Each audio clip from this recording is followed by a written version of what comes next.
Hi అండి, అందరికీ నమస్తే. Welcome to Narayana Telugu television. So మన ఛానల్లో నిన్న ఒక వీడియో పోస్ట్ చేశాం. దేనికి సంబంధించిందంటే ఆంధ్రప్రదేశ్ ప్రభుత్వం 9/7/2024 రిలీజ్ చేసిన జీవో నెంబర్ 29కి సంబంధించి ఒక లైన్ అనేది కన్ఫ్యూజన్ క్రియేట్ చేస్తుంది. దీని మీద ప్రభుత్వం వివరణ ఇవ్వాలని చెప్పేసి మనం ఒక వీడియో చేసాం.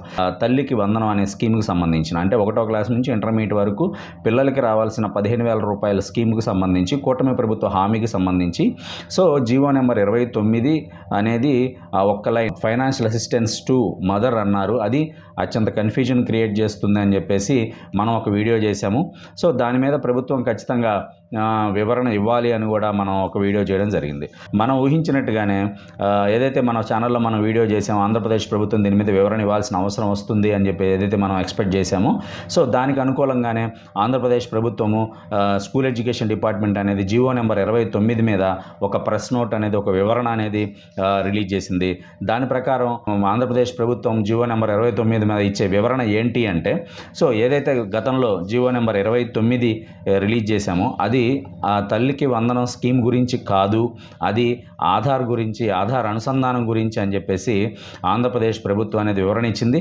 దానికి సంబంధించి ఏం చెప్తున్నారంటే, కేంద్ర ప్రభుత్వం యొక్క ఆధార్ చట్టం 2016 రెగ్యులేషన్ 15 సెక్షన్ 7 ప్రకారం ఏ రాష్ట్ర ప్రభుత్వం అయినా సరే సంక్షేమ పథకాలకు ఆధార్ అనుసంధానం చేయాలనుకుంటే ఒక గజెట్ నోటిఫికేషన్ అనేది విడుదల చేసి కేంద్ర ప్రభుత్వ ఆధీనంలో ఉన్నటువంటి ఆధార్ సంస్థ యొక్క పర్మిషన్ తీసుకున్న తర్వాతే సంక్షేమ పథకాలకి ఆధార్ అనుసంధానం చేయాలి. సో కాబట్టి అందుకనే ఏంటంటే ఆ చట్టం కేంద్ర ప్రభుత్వం చేసింది కాబట్టి, సో రాష్ట్ర ప్రభుత్వం కూడా 2023లో కూడా రాష్ట్రంలో కూడా ఈ చట్టం అనేది చేశారు అని చెప్పేసి ప్రధానంగా ఆంధ్రప్రదేశ్ ప్రభుత్వం అనేది తెలియజేసింది. దానిలో భాగంగానే కేంద్ర ప్రభుత్వం అనుమతి కోసం గజెట్ చేయాల్సిన ఆవశ్యకత ఉంది కాబట్టి, అవసరం ఉంది కాబట్టి మేము స్కూల్ ఎడ్యుకేషన్ డిపార్ట్మెంట్కి సంబంధించి రాబోయే పథకాలకు సంబంధించి ఆధార్ అనుసంధానం చేయాలి, పిల్లలకి ఆధార్లు రెడీ చేసుకోండి అని చెప్పేసి మేము గజెట్ నోటిఫికేషన్ ఇచ్చాము. ఆ గజెట్ నోటిఫికేషన్ని మేము కేంద్ర ప్రభుత్వ ఆధీనంలో ఉన్నటువంటి ఆధార్ సంస్థకు పంపిస్తాము. సో వచ్చిన తర్వాత మాత్రమే ఈ తల్లికి వందనం సంబంధించిన విధి విధానాలు అనేవి మేము ప్రకటిస్తాము. అంతేగా ప్రస్తుతానికి తల్లికి వందనం స్కీమ్ మీద మేము ఎలాంటి విధి విధానాలు, రూల్స్ అండ్ రెగ్యులేషన్స్ మేము ఫిక్స్ చేయలేదు.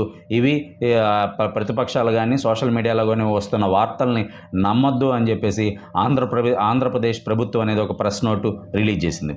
సో ఇదైతే మనం ముందే ఊహించాం. ఏదైతే జీవో నెంబర్ 29 చూసిన తర్వాత ఖచ్చితంగా దీని మీద వివరణ ఇవ్వాలి. ఎందుకంటే ఒక్క లైన్ అనేది మాత్రం చాలా కన్ఫ్యూజ్గా ఉంది.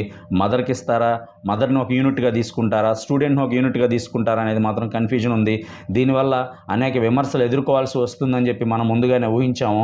సో ప్రభుత్వం కూడా మేల్కొని జీవో నెంబర్ 29 మీద ఒక వివరణ అనేది ఇచ్చిందనమాట. Thank you very much.